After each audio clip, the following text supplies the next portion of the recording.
Fazia anos que eu vinha adiando o início de um estudo mais profundo sobre as tensões que, vez por outra, escalam no Oriente Médio.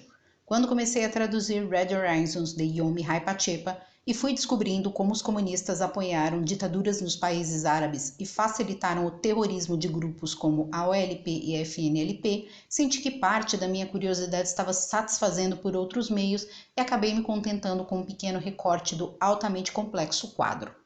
Despertei do comodismo com a barbárie de 7 de outubro de 2023, quando o grupo terrorista Hamas empreendeu um ataque brutal e sem precedentes ao povo de Israel. Num misto de ansiedade, angústia e revolta, lembrei que tinha uma biografia de Golda Meir em casa e decidi que era hora de ampliar o conhecimento sobre os conflitos entre os países árabes e Israel. Golda Mabovich nasceu em 3 de maio de 1898 na cidade de Kiev, hoje capital da Ucrânia e, na época, uma cidade do Império Russo, numa família judia muito humilde. A trajetória dessa mulher é inspiradora de verdade. A vida dela nunca foi mole e ela também não. Uma rocha, essa Golda. A seguir, dividirei com você impressões e um resumo comentado do que eu chamo, com plena convicção, de uma das biografias que mais me impactou até hoje. A autora, creio que propositalmente, abre a introdução do livro com uma das frases comumente ditas por Golda enquanto advogava pelo direito do povo judeu em sua saga por uma vida segura e em paz. Não se deve tentar apagar o passado só porque ele não se ajusta ao presente. Você perceberá o quanto a aparente mera frase de efeito tem íntima ligação com quem foi Golda Meir. Chamada por Davi Ben-Gurion de o melhor homem de seu gabinete, a primeira chefe de Estado numa democracia moderna, Golda Meir foi uma pioneira e uma anomalia nos corredores do poder. Segundo a autora, a distância no tempo não torna uma lente necessariamente mais precisa, apenas ajusta seu foco. Se a tenacidade obstinada que antes era tão admirável em Golda afigura-se hoje brutal e se sua firmeza hoje nos parece míope, não é porque ela mudou, mudamos nós. Vivenciamos o que ela possivelmente sequer podia adivinhar. E, prisioneiros como ela o foi no passado, vemo-la contra o plano de fundo de uma época que oscilava entre o idealismo e o terror, entre o otimismo e o cinismo, enquanto ela viveu e trabalhou assombrada pelo pesadelo de pogroms e dos holocaustos, equilibrando-se precariamente entre a esperança e o medo. A biografia escrita pela jornalista americana Eleanor Burkett e publicada no Brasil em 2009 é resultado de um esforço de aparência sincera em conhecer a fundo a velha dama. Daqui para frente, trarei os principais pontos do livro por capítulo. Capítulo 1. É abril de 1903, Páscoa judaica. Estamos em Kishinev, uma das cidades que formava a paliçada de assentamentos, uma porção de aproximadamente 20% do Império Russo, localizada mais à periferia do território para onde Catarina a Grande baniu os judeus da Rússia. A comunidade judaica local aguarda resignadamente ataques antissemitas vindos dos cristãos da região. Naquele ano, o carpinteiro Moshe Itzhak Mabovich, pai de Golda, é um dos 76 mil judeus que migram para os Estados Unidos em busca de um novo lar para a família, deixando temporariamente para trás a esposa Bluma e as 3 filhas no meio de pogroms. Sheina, a irmã mais velha de Golda e sua heroína, começa a se envolver com socialistas e a criticar o Tsar. Ciente do risco, Bluma envia cartas à América apertando o marido. É hora de vazar da Rússia. Um ano depois, elas estão vivendo em Milwaukee, no Wisconsin. Bluma, farta dos fracassos comerciais do marido, toma as rédeas do sustento da família e abre uma mercearia. Capítulo 2. Com apenas 15 anos, Golda sai de casa para estudar, em vez de se casar como desejava a mãe. Passou 2 anos em Denver, uma parte morando com a irmã, outra sozinha. Conhece Morris Meyerson, um judeu lituano que apreciava literatura, música clássica e poesia. Com ele, vemos Golda iniciar um processo muito frutífero de enriquecimento do imaginário com leitura dos clássicos, aulas e palestras. Volta para casa em Milwaukee a pedido do pai, que acaba aceitando que ela estude para se tornar professora. Golda, que desde criança envolvia-se nas mais diversas atividades em prol da causa judaica, integra em 1915 o Poale Zion, um grupo de judeus socialistas que se ocupavam em discutir a criação de fazendas judaicas na Palestina enquanto promoviam ações para arrecadar fundos. Neste mesmo ano, a Primeira Guerra Mundial está a todo vapor e ouve-se que, apesar de haver combate na paliçada dos assentamentos, os judeus da Europa Oriental continuam sendo massacrados. Golda, que manifestava um forte sentimento nacionalista, via-se inevitavelmente compelida a trabalhar por uma pátria judaica. Casa-se com Morris em 24 de dezembro de 1917, com planos de mudar para a Palestina, adiados em função da guerra. Capítulo 3. Em 14 de julho de 1921, Golda e Morris, Shayna com a família e Regina, melhor amiga de Golda, chegam a Tel Aviv. Sair dos Estados Unidos, onde tudo funciona, e encontrar uma cidade imunda e sem infraestrutura foi um duro choque. Para a obstinada Golda, se o fim do exílio do povo judeu e a realização do sonho do socialismo judaico no kibbutz dependiam de tais incomodidades, tudo bem. Ela viveu miseravelmente nos primeiros anos, morando em cabanas, cômodos apertados sem luz e água, às vezes sem comida, trabalhando em empregos muito ruins. Neste período, ela tem seus 2 filhos, Menachem e Sarah. Ainda que enfrentando tamanha carência, Golda persistia na ideia da pátria judaica e continuava envolvendo-se em política. Durante a leitura, tem-se a impressão de que para Golda aquilo era uma missão de vida. Ela simplesmente não conseguia parar, nem quando seu casamento ficava por um fio. Há um trecho bastante interessante relatando que ela quer trabalhar na fazenda comunal e cuidar da terra, uma atividade pesada e que na sua visão está em linha com a construção dessa pátria dos sonhos. Os administradores do lugar, no entanto, a mandaram para a cozinha, o que, segundo os padrões do grupo, era uma indignidade, um trabalho menor. Assim foi feito porque os colonos a consideravam americana e por conta disso a viam como gente burguesa e mole. Capítulo 4. Além das atividades na fazenda comunal e empregos fora do kibbutz, Golda é representante da Histadrut, a Confederação Geral dos Trabalhadores em Israel, órgão fundado por figuras de proa entre os pioneiros dos assentamentos judaicos. Ela exerceu também a função de arrecadadora de fundos nos Estados Unidos. Em 1928, esteve no país falando para plateias de judeus americanos sobre a construção da pátria judaica para a qual eles também um dia poderiam se mudar. Foi ovacionada. Enquanto isso, grupos árabes atacaram assentamentos judaicos perto de Jerusalém. Em Hebron, foram de casa em casa retalhando mulheres e crianças com machadinhas. A violência se estendeu no território, configurando o primeiro jihad da região. Quando controlaram a situação, 135 judeus estavam mortos e outros 300 feridos. Depois, Golda vai à Conferência das Mulheres Socialistas da Inglaterra, com o intuito de granjear apoiadores para a comunidade judaica na Palestina. A Grã-Bretanha, detentora de um mandato na região por ter vencido o Império Otomano na Primeira Guerra Mundial, estava fazendo corpo mole para a criação do Estado judaico. Obstinada e incansável na luta pela pátria, ela era uma mãe ausente e a família a cobrava. Ela pedia que a família compreendesse seu esforço. Há também muitas fofocas sobre seus casos extraconjugais, com David Remes, do Histadrut, ou Zalman Shazar, intelectual que anos mais tarde tornou-se o 3º presidente de Israel. Volta aos Estados Unidos para que Sarah receba um tratamento médico melhor da doença renal e aproveita para excursionar 2 anos país afora com a missão de aumentar a consciência dos judeus a respeito da necessidade de uma pátria judaica e tornar o sionismo trabalhista um movimento socialista. Ao mesmo tempo, levantava recursos para o Histadrut e o Fundo Nacional Judaico, cujas verbas eram destinadas para a compra de terras na região da Palestina. Chegamos a 1933 e Golda está com 34 anos, lutando contra a fleuma dos grupos judaicos americanos na promoção da causa. Naquele mesmo ano, Adolf Hitler é feito chanceler na Alemanha. Capítulo 5. Narra um pouco mais das tensões com os árabes e dá ao leitor uma noção mais correta de como era gerida a pátria judaica. Era um governo socialista, onde as oligarquias do partido comandavam o país. Neste capítulo, o leitor vê o quanto Golda foi negligente como mãe e esposa. Em 1937, a coisa fica ainda mais feia para os judeus na Alemanha. Em Israel, instala-se a preocupação com o aumento da imigração para a Palestina e o crescente desafio de receber essas pessoas. Davi Ben-Gurion e demais membros do MAPAI, o partido de centro-esquerda fundado em 1930 por Gurion, vão com tudo para cima da Grã-Bretanha e sua ainda não cumprida promessa da Declaração de Balfour. 3 anos depois, os britânicos enviam Lord Earl Peel ao Oriente Médio para investigar em que pé estava o dilema. Peel defendia o aumento de cotas de imigração enquanto o grande mufti exigia o fim da pátria judaica. Naquela época, Haji Amin al-Husseini era membro de uma das mais influentes famílias palestinas e chegou ao topo da hierarquia religiosa pelas mãos dos britânicos, que o nomearam Grande Mufti em 1921. Grande Mufti é o intelectual a quem é reconhecida a superioridade na capacidade de interpretar a lei islâmica. Haji Amin não era apenas um homem culto, mas um feroz opositor do mandato britânico na Palestina. Em 1937, perseguido pelos britânicos por seu papel na Revolta Árabe de 1936 a 1939, fugiu da Palestina para o Líbano, depois para o Iraque, passando pela Itália, até chegar na Alemanha. A sua cooperação com Hitler é inequívoca. Há documentos que provam que ajudou a recrutar muçulmanos bósnios para criar uma unidade regional da SS nos Balcãs.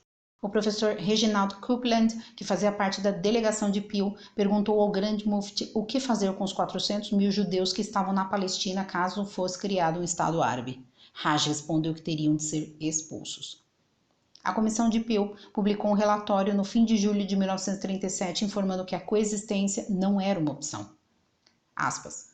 O problema não pode ser resolvido dando-se aos árabes ou aos judeus tudo o que eles querem.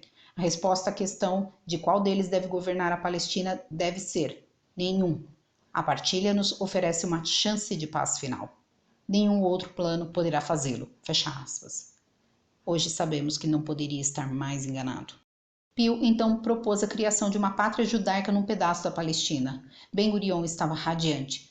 Golda ficou horrorizada, pois a tal pátria correspondia a menos de um quarto da Palestina histórica, limitando-se à Galileia, ao Vale Jezreel e à planície costeira central. Quanto aos 250 mil árabes que viviam na região, Peel propunha que fossem transferidos. Ben-Gurion concorda com essa solução e Golda sabe que eles nunca aceitariam isso. Enquanto isso, o grande mufti vai a Berlim e os representantes dos países árabes vizinhos declaram que é dever sagrado preservar a Palestina como país árabe. O primeiro-ministro inglês Neville Chamberlain forma outra comissão para discutir o assunto, que conclui que a partilha do território é impraticável. Um ano depois, Hitler invade a Áustria, lar de 200 mil judeus, e anexa a Tchecoslováquia, onde 180 mil judeus viviam. A aflição dos governantes em Israel só aumenta. A violência contra o povo judeu na Europa escala e a cota de imigração permitida pelo governo inglês diminui ano após ano. Em 1935, eram 61.800 vistos. Em 1936, 29.700. E em 1937, apenas 10.500. Diariamente Golda, graças à sua capacidade argumentativa e o inglês fluente, associada à confiança que os líderes do Estadrute do Mapai depositavam nela, tentava sensibilizar as autoridades coloniais. Enquanto isso, o Mossad, organizado com o objetivo de contrabandear judeus para fora da Europa, trabalha em Viena buscando transporte seguro e documentação de viagem sem levantar suspeita dos britânicos. A serviço de Golda, membros do Mossad procuram pontos de desembarque seguros na costa. Ela ia pessoalmente à praia entregar documentos falsificados aos recém-chegados e os fazia sumir no meio dos kibbutz.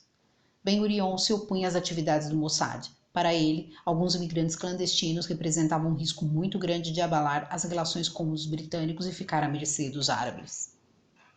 Em 1938, a convite do presidente dos Estados Unidos Franklin Roosevelt, representantes de 32 países discutiram uma solução internacional para a opressão do Reich sobre os judeus. Os ingleses rejeitaram a proposta de que um representante judeu participasse como delegado.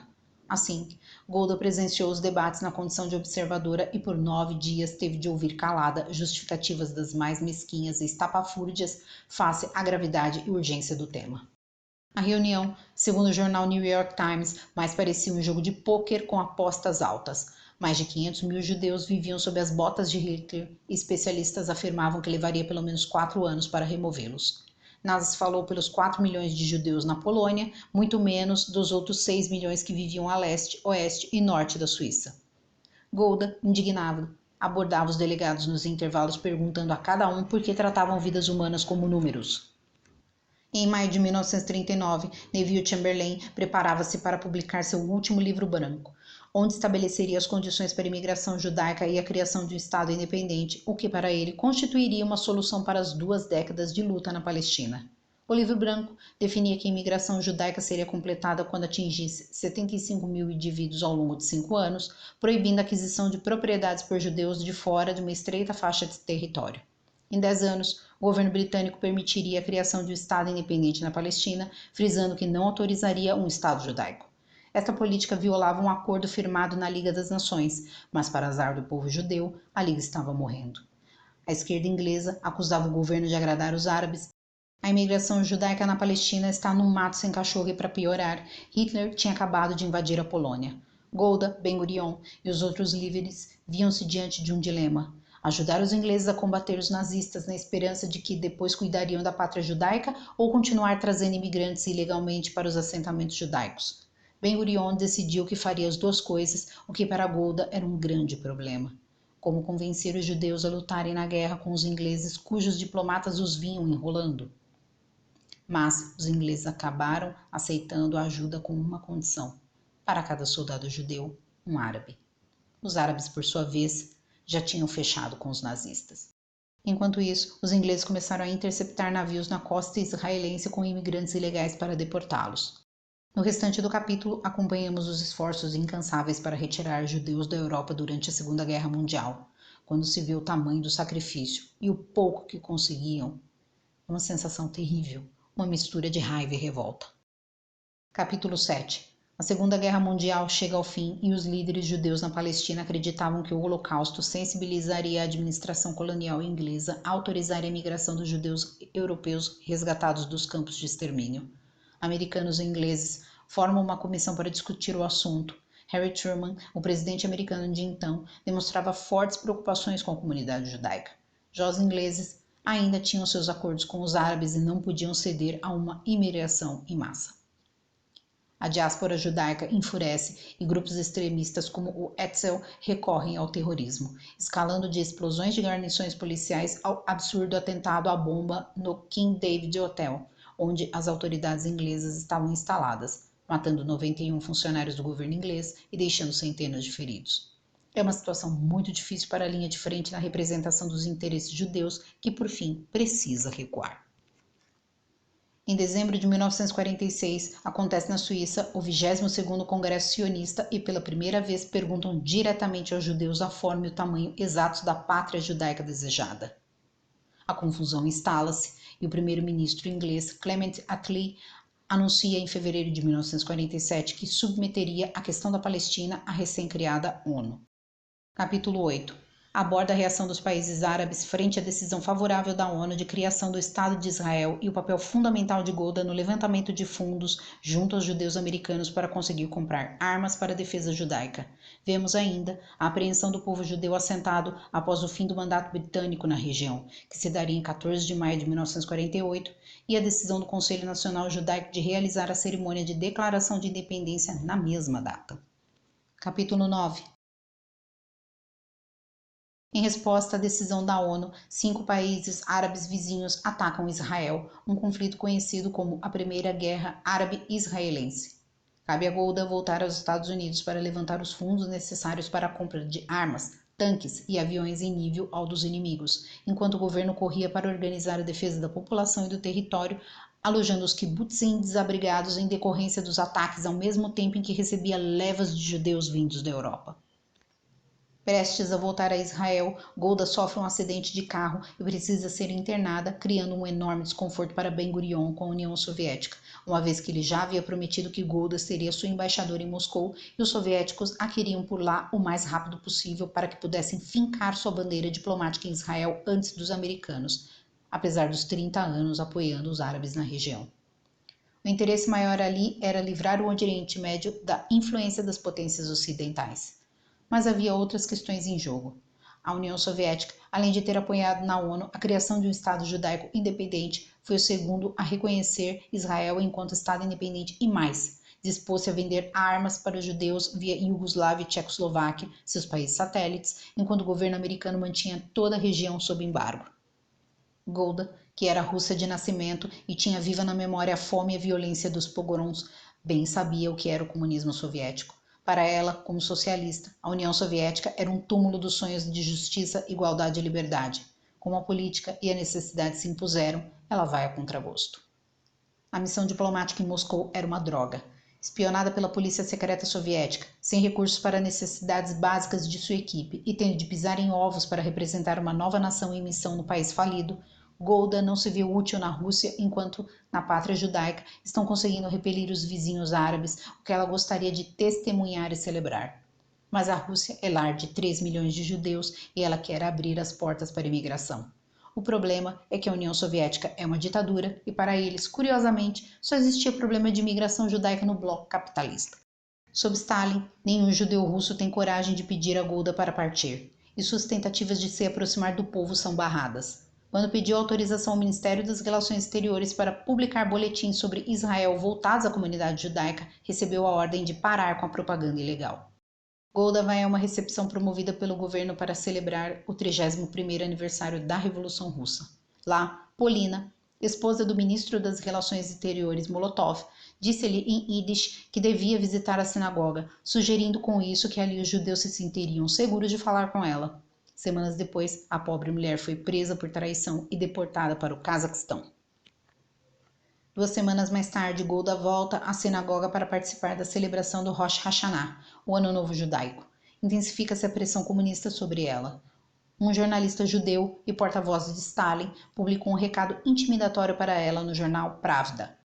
Golda retorna à sinagoga mais uma vez para o serviço do Yom Kippur e arrasta pelo menos 50 mil judeus moscovitas. Aquela demonstração de patriotismo foi a gota d'água para Stalin. Um mês depois, os jornais publicados em Yiddish foram fechados, livros de autores judeus sumiram das livrarias e judeus de destaque foram presos, inclusive aqueles que estavam em altos postos na hierarquia militar. O governo israelense entendeu que não adiantava manter Golda ali e 5 meses depois a manda voltar para Israel para ser ministra do Trabalho. Capítulo 10. Em Israel, Golda põe a mão na massa e seu cavalo de batalha da vez é a construção de milhares de casas em um ano para acomodar a massiva imigração judaica pós-Segunda Guerra Mundial, em consequência da decisão tomada pelo governo em 1947 de abrir as portas aos judeus. A política de portas abertas naquela circunstância foi uma medida correta sob diversas perspectivas, entre elas a histórica, a moral e inclusive a religiosa. Mas na chave econômica representava um significativo risco. Israel, um país cujo orçamento anual era de ínfimos 30 milhões de dólares, chegou a receber 15 mil imigrantes por dia. Gente de todos os lugares e idiomas, muitos sem educação e profissão, além da parcela significativa de idosos e crianças, agregando um fator social ao já complicado problema orçamentário. Mais uma vez, Golda tem que ir aos Estados Unidos apelar ao coração e aos bolsos dos judeus americanos. A missão, agora que ela era representante de um estado, por mais pobre que fosse, a colocava na humilhante posição de pedinte, apelando às consciências de suas plateias. A situação atingiu um ponto tão vexatório que numa das reuniões chegaram a oferecer cestas básicas ao povo de Israel. Cansada disso, aceitou a proposta de um grupo de judeus americanos de financiar o desenvolvimento do Estado de Israel com a emissão de títulos garantidos pelo governo. Absorver tantas pessoas em tão pouco tempo, sem condições econômicas, infraestruturais e sociais, desencadeou fortes tensões entre a população. O povo de Israel estava recebendo milhares de pessoas em seu cotidiano com costumes e idiomas diferentes e vinha enfrentando severo racionamento de víveres básicos, inflação alta e desemprego. Um país que tinha 4 anos de vida precisava racionar praticamente tudo. Com isso, toda eleição para qualquer cargo tornava-se uma polêmica amarga sobre a crise. Nesta época, o salário de professores universitários era igual ao de porteiros, e a cada ameaça de greve, Golda passava a maior descompostura em quem criticasse o sistema socialista do país. A ordem era abrigar mais imigrantes, mesmo com muitos sacrifícios. Aos 60 anos, os problemas de saúde de Golda passam a incomodar mais, assim como os estresses familiares. Ela, que sempre demonstrou ser uma rocha, permanecia imperturbável diante de conflitos sérios. Capítulo 11. Golda assume o posto de ministra das Relações Exteriores e resolve atender ao insistente e de longa data pedido de Ben-Gurion de hebraicizar seu nome, de Golda Mabovich Meyerson para Golda Meir. Apesar de estar numa função que detesta, coloca o mundo a seus pés. É uma defensora ferrenha dos interesses de Israel e vemos uma mostra poderosa disso quando a Argentina recorre ao Conselho de Segurança da ONU para queixar-se da violação de sua soberania sofrida ante o sequestro do nazista Adolf Eichmann pelo Mossad para ser julgado em Israel. Quando Golda se pronunciou, foi aplaudida de pé. Capítulo 12. Como ministra das Relações Exteriores, Golda promove intensiva aproximação e cooperação com países africanos recém-independentes. Além de atrair sua simpatia para o Estado de Israel no período em que estavam sob forte influência soviética e, portanto, expostos às demandas dos países árabes aliados dos comunistas, ajudou países que considerava irmãos a mitigar a pobreza e a falta de estrutura. Isso contribuiu para reforçar positivamente sua reputação internacional enquanto tinha de lidar dentro de casa com os queridinhos de Ben-Gurion no Ministério da Defesa, os jovens Shimon Peres e Moshe Dayan, que deviam cooperar com Golda, mas faziam das suas pelas costas da ministra, a quem detestavam por representar o grupo da velha política. Aqui e acolá neste capítulo, vemos o quanto ela era vingativa, a ponto de acabar com a carreira daqueles que constituíam obstáculos a seus planos. Capítulo 13. Ben-Gurion empreende uma cruzada contra alguns membros de seu gabinete, usando como cavalo de batalha o escândalo abafado do Mishap de 1954. Pede renúncia em 1962, esperando, ao ressuscitar o caso, fritar uma sombra política, colocando os jovens arrivistas no lugar e voltar aclamado ao poder. Mas o tiro sai pela culatra. Golda, mesmo aos 65 anos e com câncer, faz uma manobra digna da águia política que era. Forma alianças estratégicas dentro do Knesset, com partidos próximos à órbita ideológica do Mapai, mas que haviam há muito desembarcado da sua esfera de poder. Com isso, garante apoio na forma de votos de parlamentares e arruína a influência de Peres e Dayan. Nas eleições parlamentares de 1965, a estratégia de Golda mostra o resultado. Ben-Gurion e seu novo partido, o Hafi, fica com 10 cadeiras no parlamento e a coligação de Golda, 45. Ela se demite do cargo de ministra das Relações Exteriores e se aposenta em janeiro de 1966. Pensava ser a hora de viver em família e de cuidar dos netos. Mas a aposentadoria não durou mais que 3 semanas. O novo primeiro-ministro, Levi Eshkol, a chamou para ser líder do Mapai. Tudo ia bem nos planos de Golda até que uma fofoquinha soviética de que Israel estava prestes a invadir o Egito e a Síria começa a aparecer. Apesar dos esforços israelenses em demonstrar que não tinha tropas nas fronteiras, a ONU retira a força de emergência que desde 1956 assegurava a ordem na região limítrofe e em maio de 1967 outra guerra está prestes a eclodir. O presidente do Egito, tal como fez em 1956, fecha o Estreito de Tirã à passagem de navios israelenses. As tensões escalando, Egito, Síria e Jordânia se preparando para o ataque, enquanto internamente Israel se debate tentando formar uma coalizão nacional para governar o país no momento de grande ameaça, esbarrando nos senões e interesses das partes envolvidas neste intrincado jogo político. Para piorar, a comunidade internacional cada vez mais sinalizando que Israel tinha de se virar dessa vez. O governo decide lançar um ataque preventivo em 4 de junho de 1967, arrasando a frota aérea dos 3 adversários e seus aeroportos.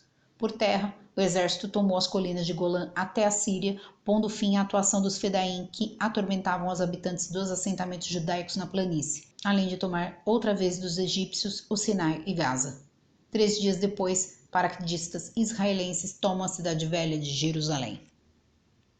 Capítulo 14.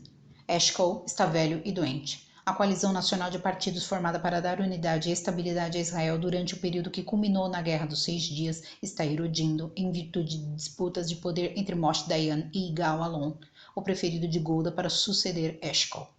Ela se aposenta de novo aos 70 anos, vai passar férias na Suíça e o circo pega fogo em Tel Aviv. A descrição das intrigas, do uso político da imprensa para vazar informações, atacar adversários, jogar uns contra os outros e formar alianças de ocasião, dá ao leitor condições de imaginar que tipo de ambiente é o político às vésperas de um importante vácuo de poder. Eshkol e os aliados do Mapai só veem Golda como opção para cargo de primeiro-ministro, por mais que Dayan e Allon se engalfiem pelo poder. Eshkol morre em 26 de fevereiro de 1968 e Sapir, velho amigo de Golda e líder do partido, consegue convencer os demais de que ela ocupe o cargo temporariamente até o fim do luto por Eshkol. Em 7 de março, o partido a escolhe definitivamente. 30 anos se passaram e Israel não é como Golda sonhava, o lar socialista dos judeus, fortemente calcado no valor do trabalho. Ela achava ruim que o judeu preferisse deixar o trabalho braçal para o árabe porque o país prosperava e ele podia ficar com as melhores oportunidades que pagavam mais. Ela não gostava de lojas de luxo, nem de coisas finas e caras.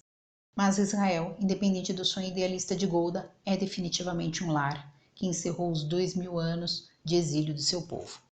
Deste ponto em diante do capítulo, aprendemos mais sobre Golda Meir como chefe de Estado. Ela conduzia as reuniões de forma muito autoritária, forte, decidida, altiva e intolerante, pisoteou seus ministros e em pouco tempo unificou o governo. Agora que é primeira-ministra, precisa lidar cotidianamente com as tensões internas do país e logo de saída tem que aceitar um aspecto bastante incômodo, sobretudo pela sua condição de socialista à moda antiga, fortemente ligada a uma tradição trabalhista. Para ela, é inconcebível um médico exigir ganhar mais que um outro profissional com menos qualificação. As greves começam a espolcar em todo o país e em setores essenciais, como transporte, água, saneamento e energia. Ser primeira-ministra a obrigou a conviver com a imprensa doméstica livre, constituindo uma grande fonte de incômodo. Odiava quando publicavam informações vazadas de reuniões fechadas, chegando a dizer que aquilo era roubo. Na cabeça de Golda, os meios de comunicação, assim como os trabalhadores, deviam servir ao Estado. Ela dizia, abre aspas, se você não consegue controlar a imprensa, fuja dela, fecha aspas. Ela também teve de enfrentar o povo na rua protestando contra suas políticas de auxílio a imigrantes judeus. Judeus oriundos da África afirmavam serem discriminados pelo governo que atendia em melhor condição os judeus soviéticos. Este grupo denominou-se Panteras Negras e por mais de um ano fizeram da vida de Golda um inferno. Aqui vemos claramente que ela está enfrentando um entrechoque da sua visão de mundo e sociedade pré-Segunda Guerra Mundial com a sociedade ocidental advinda do pós-guerra. Agrega-se a isso os conflitos geracionais e ideológicos. Golda está acostumada com os conchavos do ambiente político e reinava absoluta nesta arte. Para ela, era perfeitamente justificável consumir quase metade do orçamento nacional com defesa, mas as novas gerações de judeus queriam prosperidade e melhor qualidade de vida. No final dos anos 1960 e começo dos 70, ela tem de lidar a contragosto com as tentativas das potências de então, Estados Unidos, União Soviética, Inglaterra, França, mais a ONU, de pacificar as tensões entre os países árabes e Israel. Para eles, isto passava por devolver parte dos territórios conquistados em 67. Golda discordava. O histórico mostrava que toda vez que cedia, cedo ou tarde, havia guerra de novo. Vale advertir que os esforços das potências sob o nobre mote da paz encobriam os mais diversos interesses econômicos de cada um. Golda empenhava-se em mostrar-se a favor das negociações, lembrando que os árabes não aceitavam a existência do Estado de Israel e não davam abertura para diálogo. Perguntava com que garantia Israel devolveria as áreas tomadas em 67 e não seria mais atacado. Mas os interesses nacionais perdem para os econômicos e geopolíticos.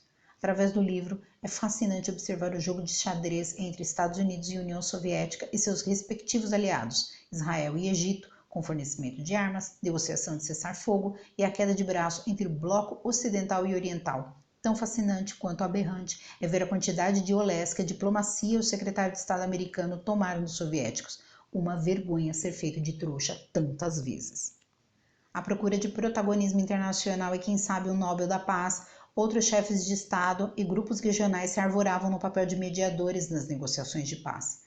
Entre eles está o risível ditador romeno Nicolae Ceausescu, que convidou Golda para ir a Bucareste a uma visita de 3 dias, cheia de segundas intenções. Iomi Pacepa, na época tenente-general 2 estrelas do DIE, o serviço secreto romeno, conta detalhes sobre os reais intentos deste anão diplomático em seu livro bombástico Red Horizons. Na descrição deixarei um link do vídeo para que você se emocione com a recepção da comunidade judaica a Golda e entenda o que de fato pretendia Ceausescu com o convite. O governo de Israel e seus emissários tentaram uma aproximação com os egípcios para negociar a paz de 1968 a 1972. O presidente Gamal Abdel Nasser, apesar do que os postulantes a agentes da paz diziam, não tinha interesse algum em conversar. Ele era um forte defensor do fim do Estado de Israel e usava do mote da paz para arrancar mais armas soviéticas para o seu exército, até que morre de infarto em setembro de 1970. Anwar Sadat, seu vice, assume o posto demonstrando uma ligeira disposição em conversar. Foram 2 anos de tentativas até que houvesse uma abertura a um emissário de Golda Meir. A coisa parecia que ia acontecer, até que os eventos de 5 de setembro de 1972 estragaram tudo. Capítulo 15. Acompanhamos a tragédia do atentado terrorista cometido por associados da OLP durante as Olimpíadas e o completo desastre do governo alemão ao lidar com a situação. Vemos os desdobramentos da violência e aprendemos que na medida em que Israel domina a arte de frustrar planos de ataques dos Fedaim e território israelense, o terror é exportado para a Europa, que quanto mais cedia, mais bombas recebia. O capítulo também recorda que Golda pediu à ONU, quando era ministra das Relações Exteriores, um plano para reassentar 500.000 de árabes que fugiram de Israel desde sua fundação, propondo inclusive indenizar aqueles que abandonaram propriedades. Não encontrou apoio. Capítulo 16. Golda faz 75 anos e pensa em se aposentar em um ano. Antes disso, tem que enfrentar outra guerra, a do Yom Kippur. É angustiante verificar como o teatro da guerra foi se configurando. Síria e Egito aumentando a presença militar na fronteira, os soviéticos mandando transporte emergencial na surdina para retirar os seus do Egito, Moshe Dayan, então ministro da Defesa, duvidando que algo ia acontecer e Golda tendo de esperar algo mais concreto para poder tomar alguma medida, temendo que se lançasse um ataque aéreo preventivo, receberia sanções do Ocidente. Até que às 3h30 da manhã de 6 de outubro de 1973, recebe um telefonema avisando-a de que ambos os países atacariam ao anoitecer. Nos 2 primeiros dias de ofensiva, as forças militares israelenses oscilaram entre o caos e o assombro. Não tinham experiência em atuar defensivamente, os inimigos contavam com armamentos superiores e as perdas de aviões israelenses foram significativas. Neste episódio em que Israel esteve diante de potencial risco de derrota, acompanhamos o então secretário de Estado americano, o recém-falecido aos 100 anos Henry Kissinger, atuando de forma puramente oportunista, errando o entendimento da situação e quase botando tudo a perder. Em determinadas passagens eu fiquei seriamente em dúvida sobre as reais intenções de certas medidas protelatórias no fornecimento de armas a Israel, que apanhava feito boi ladrão dos egípcios ao sul e dos sírios ao norte, enquanto os soviéticos forneciam toneladas e mais toneladas de armamentos aos seus aliados árabes. A hora que Israel conseguiu começar a dar o troco no campo de batalha, Kissinger correu para Moscou para tentar negociar um cessar-fogo. Quando chegou a Israel para comunicar a Golda os termos do cessar-fogo, ela entendia perfeitamente que ele pretendia com aquilo comprar o fim das ameaças de embargo árabe ao petróleo. Caso interesse, o filme de 2023 Golda, A Mulher de uma Nação, com a atriz inglesa Helen Mirren interpretando a protagonista, traz um relato interessante destes eventos. Capítulo 17. Foi por pouco, mas Israel vence outra guerra. Essa vitória, no entanto, tem um sabor amargo não só para o povo, mas para Golda. Em 3 semanas, as Forças Armadas israelenses perderam 2.600 homens, muito mais do que os Estados Unidos em 10 anos de Vietnã. O povo questionou o preço em vidas daquilo e culpou o Ministério da Defesa. Golda sentiu esse peso vindo de sua própria consciência. Ela disse, abre aspas, pouco importa que a lógica assim o ditasse. Importa que eu, acostumada a tomar decisões, me omiti na ocasião. Não que me sinta culpada. Também eu posso racionalizar e dizer a mim mesma que, diante de tamanha certeza por parte do nosso serviço secreto militar, não seria sensato insistir em uma convocação geral. Sei que deveria ter feito isso, e devo viver com essa horrível certeza pelo resto da vida. Fecha aspas. Tanto no livro quanto no filme, vemos que Moshe Dayan aconselhou Golda equivocadamente a esse respeito. Talvez o excesso de confiança face aos sucessivos êxitos militares que vinha acumulando ao longo dos anos, atuando no Ministério da Defesa, o tenha deixado seguro demais da infalibilidade do exército de Israel. Golda, no entanto, assumiu como sua responsabilidade. Neste capítulo, pegamos um bode monstro de Henry Kissinger com suas maquinações em nome do protagonismo pessoal a todo custo, em cima da intermediação de acordos de cessar-fogo entre Egito e Israel, com termos ambíguos e que poderiam futuramente ser explorados contra Israel, o que Golda simplesmente detestava. Mas Kissinger não era o único sapo difícil de engolir. Havia os camaradas da Internacional Socialista, 9 deles primeiros ministros de países que não ajudaram em nada Golda na agonia da guerra do Yom Kippur. Apenas Portugal permitia que aviões americanos com armas para socorrer os israelenses pousassem em seu território para reabastecer e seguir rumo a Israel. Ela cobrou deles o porquê numa reunião com a presença de 21 representantes da Internacional Socialista. Nenhum deles teve coragem de se explicar. Mas por quê? Todos pisavam em ovos quando havia risco de seus países passarem perrengue por conta de corte no fornecimento de petróleo, uma das possíveis retaliações dos países árabes. Este é o tipo de questão econômica e geopolítica que manda simpatias ideológicas às favas. Cansada do racha na coalizão de partidos, do povo na rua pedindo a cabeça de Moshe Dayan e agastada pelo tratamento em segredo do câncer, Golda renuncia e Yitzhak Rabin assume o posto de primeiro-ministro. Conclusão. Mal escondendo a mágoa de que a paz pela qual tanto lutara e fora tão acusada de impedir, Golda falece aos 80 anos, horas antes de Menachem Begin e Anwar Sadat receberem o Prêmio Nobel da Paz em Oslo, no dia 8 de dezembro de 1978. A autora examina a jornada de Golda na busca pela paz e entende que grande parte da forma incisiva, dura e frequentemente inflexível de conduzir negociações foram fortemente marcadas pelos pogroms de sua infância, pelo Holocausto e os acordos de paz com frouxas garantias para Israel que resultaram em 3 guerras.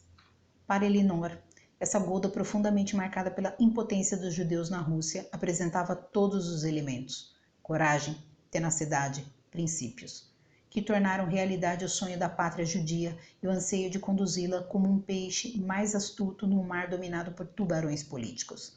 Com criatividade limitada e quase nenhuma tolerância para com a dissidência, ela conciliava diferenças sociais e ideológicas com a força de sua personalidade. Seu repertório político limitava-se a controlar, encantar e persuadir sem o mínimo de finura. Ela punha o destino do Partido Trabalhista acima dos da nação, confundindo partido e Estado, e, alérgica a permitir, a quem quer que fosse, sobressair-se. Carecia da sutileza essencial aos pacificadores, o que sempre tinha um efeito devastador. Minha opinião. A defesa renhida da igualdade feminista, tão propalada atualmente, mas que na realidade é uma camuflagem para a submissão masculina irrestrita como uma espécie de vingança, e contra na biografia de Golda Meir a materialização de toda a potência desse desejo. Ela mandou e desmandou em Israel, pátria que ajudou a fundar e que até a sua morte defendeu.